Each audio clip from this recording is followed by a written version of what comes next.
Hello everyone. आज आपण आपला सेकंड चॅप्टर बघतोय. त्यामधलं आपला एक लेक्चर ऑलरेडी झालेला आहे, that is all about the operators.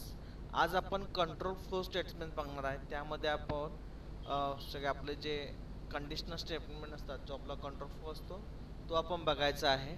Okay, so the control flow of a program is regulated by the conditional statements, loops and function calls. Okay, आपण ज्या कंडिशनल स्टेटमेंट्स आपण ज्या घेत असतो, ठीक आहे, त्यामध्ये आपण आपल्या लूप्स आणि स्टेटमेंट बद्दल आपण डिस्कस करत असतो. Decision making allows us to run a particular block of program और कोड फॉर पर्टिक्युलर डिसिजन. आपण एखादा डिसिजन घेत असतो, येस नो किंवा ट्रू फॉल्स, त्याच्याशी रिलेटेड आपण प्रोग्रामिंग करत असतो. तो आपल्याला इथं बघायचा आहे. So decision are made on the validity of a particular condition. म्हणजे एखादी कंडिशन जर ट्रू असेल तर आपण एखादी ॲक्टिव्हिटी परफॉर्म करतो, किंवा फॉल्स असेल तर त्याला आपण दुसरी ॲक्टिव्हिटी एक अल्टरनेट आपण तयार करत असतो. Conditional checking is the backbone of decision making. So conditional checking म्हणजे आपल्या either it is true or false. So आपल्याला तीन प्रकारचे कंट्रोल फ्लो स्टेटमेंट्स आहेत. पहिला आहे तो if block, then if else statement, then nested if statement.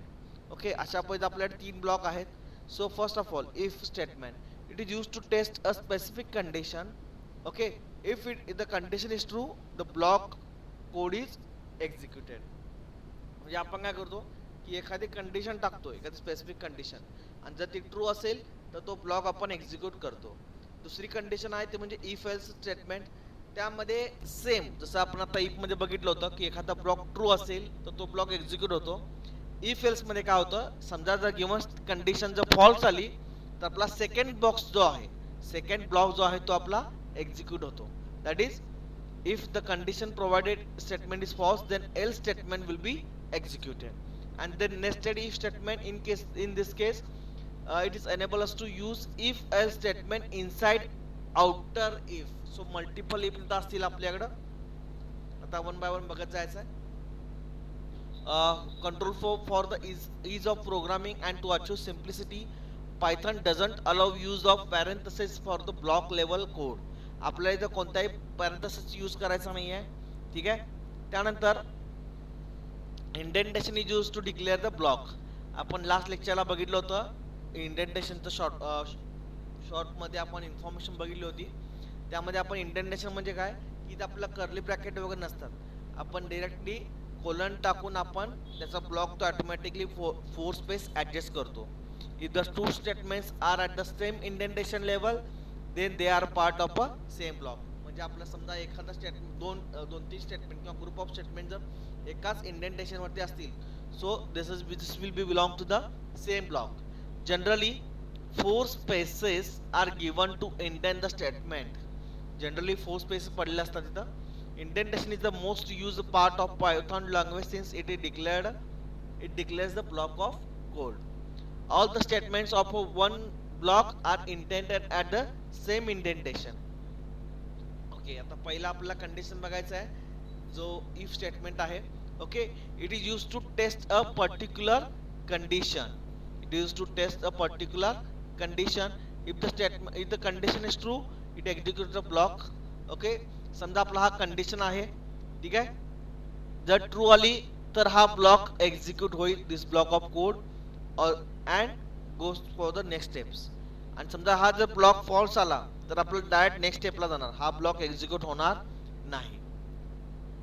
तर आपण एक सिंपल एक्झाम्पल आहे इथं. The syntax of if statement is given below. That is if expression आपला इथं आहे. इथं हा बघा कोलन टाकलाय, इंडेंटेशन आहे. इथं बघा थोडं स्पेस दिलेला आहे, दॅट इज इंडेंटेशन, आणि हा स्टेटमेंट एक्झिक्यूट होईल. त्यानंतर इथं कसं होतं, हा जर एक्सप्रेशन ट्रू आला तर हा ब्लॉक एक्झिक्यूट होईल, अदरवाईज होणार नाही. आता इथं बघा आपण एक सिंपल प्रोग्राम घेतलाय. नंबर एक व्हेरिएबल घेतलाय, num equal to int input. आता इनपुट फंक्शन सगळ्यांना माहिती आहे. आपण एखादी व्हॅल्यू मशीन कडून आपल्या युजर कडून घेण्यासाठी आपण इनपुट वापरतो. Enter the number. If num is mod 2 is equal to 2 0, then number is even. Okay, आता आपण काय करायचं, सॅम्पल एक प्रोग्राम बघायचा याचा. हा एक मी ऑनलाईन आपल्याला इंटरप्रिटर घेतलाय, ठीक आहे.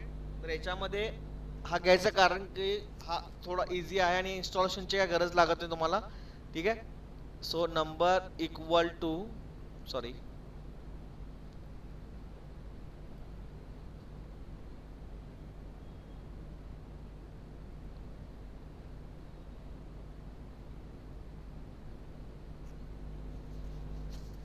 just hold on.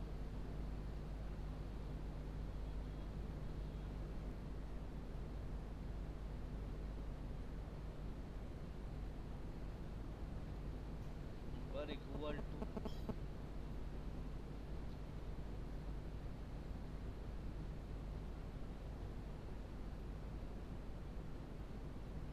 ठीक आहे. आपला हा सिंपल प्रोग्राम आहे. यामध्ये आपण number equal to input in int input enter the number. आता इथं आपण नंबर 20 इन्सर्ट केलाय, so number is even. Okay, same आपण समजा 15 टाकलं असतं, so number is even. Okay, हा 152 पडलं इथं. ठीक आहे. सो या पद्धतीने आपण आपलं सिंपल वर्कआउट करतो आपल्या प्रोग्राम मध्ये.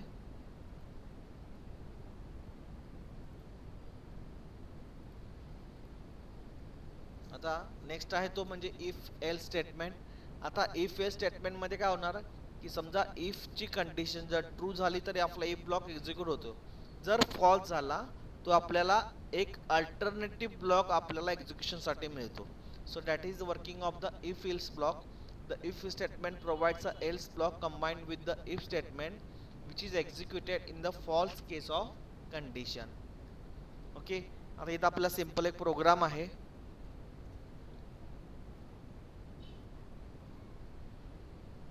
मग आपला सिंपल प्रोग्राम, ठीक आहे. 25 enter the number 0 to 5 enter odd. So this is odd number. आपण मगाचाच प्रोग्राम आपण मॉडिफाईड केलाय. ठीक आहे. आता आपण पुढचा ब्लॉक बघायचा आहे इथं. The next is elif statement, that is multiple if. Okay, so आपण सुरुवातीचा जो ब्लॉक बघितला होता सिंगल इफ मध्ये आपण सिंगल कंडिशन चेकिंग करत होतो. तर या केसमध्ये आपल्याला मल्टिपल इफ आहे. So this elif statement works like a if else statement ladder statement in a C. Okay, it must be succeeded by the if statement. Okay, so now come to the elif statement. Again the same, if condition is true this block will be executed. If condition is false then else block executed.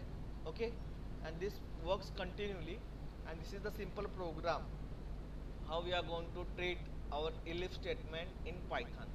So keep in mind that, so this is belongs to the else if ladder in C.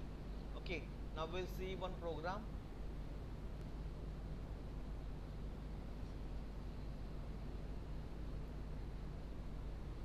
Now you see here the output is number is equal to 10. आपण 10 input दिले इथं. तर बघा कसं होणार, आपण एक number input करून घेतोय. If this number is equal to 10 then the number is 10. असं आपण कंपेअर करतोय 10, 50, 100 असं मल्टिपल व्हॅल्यूशी. Otherwise the number is not equal to 10, 50 or 100. So in this way we are discussing about the control flow. We are generating some programs for the control flow in Python. Okay, so we will stop here for today. Thank you.